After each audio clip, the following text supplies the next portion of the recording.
राज्य सरकारच्या मंत्रिमंडळ बैठकीनंतर मराठा आरक्षण मंत्रिमंडळ उपसमितीची एक महत्त्वाची बैठक पार पडली असून मनोज जरांगे पाटील यांच्या आंदोलनानंतर सरकारने घेतलेल्या निर्णयांची अंमलबजावणी करण्याचे निर्देश राज्यातील सर्व जिल्हाधिकाऱ्यांना देण्यात आले आहेत।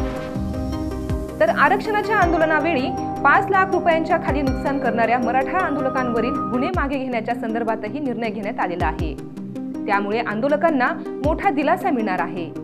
या बैठकीनंतर उपसमितीचे अध्यक्ष राधाकृष्ण विखे पाटील यांनी ही माहिती दिली आहे। राज्यातील सर्व जिल्हाधिकारी यांच्यासोबत मनोज जरांगे पाटील यांच्या मागणीनुसार झालेल्या निर्णयासंदर्भात आणि शासनाने जारी केलेल्या शासन निर्णयानुसार चर्चा झाली असून त्यानुसार मराठा समाजातील युवकांना कुणबी दाखले देण्याच्या संदर्भात कार्यवाही करण्यास सुरुवात झाली आहे। या महिना अखेरीपर्यंत गुन्हे मागे घेणार असल्याची माहिती राधाकृष्ण विखे पाटील यांनी दिली। तर प्रत्येक सोमवारी प्रत्येक जिल्ह्यातील जिल्हाधिकारी आणि पोलीस अधिकारी यांची बैठक होईल।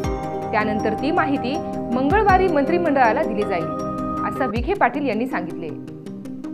तर मराठा आरक्षण आंदोलनात ज्यांचे मृत्यू झाले आहेत त्यांच्या नातेवाईकांना नोकरी आणि मदत देण्याचे आदेशही सरकारने दिले आहेत। दरम्यान शासनाने काढलेल्या GRची लवकरात लवकर अंमलबजावणीची मागणी मनोज जरांगे पाटील यांनी केली आहे। मात्र अंमलबजावणी करण्यास काही कालावधी लागणार आहे।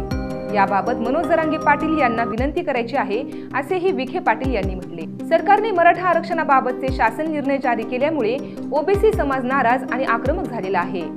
त्यातच ओबीसीचे नेते आणि मंत्री छगन भुजबळ यांनीही उघडपणे नाराजी जाहीर केलेली आहे। याबाबत राधाकृष्ण विखे पाटलांना प्रश्न विचारला असता राज्य सरकारवर कोणताही दबाव नव्हता, सरकारने विचार करूनच निर्णय घेतलेला आहे। छगन भुजबळ यांना भेटून त्यांचा गैरसमज दूर केला जाईल, त्यामुळे शासन निर्णय मागे घेण्याची गरज नाही, असे म्हणत राधाकृष्ण विखे पाटील यांनी भुजबळांच्या नाराजीवर भाष्य केले। तर मुख्यमंत्री यांनी ओबीसी समाजासाठी देखील समिती गठीत केली आहे, असंही विखे पाटील यांनी सांगितलेले आहे। अशाच महत्त्वपूर्ण बातम्या पाहण्यासाठी पाहत रहा लोकाशा न्यूज आणि आमच्या चॅनलला लाईक, सबस्क्राईब आणि शेअर करायला विसरू नका।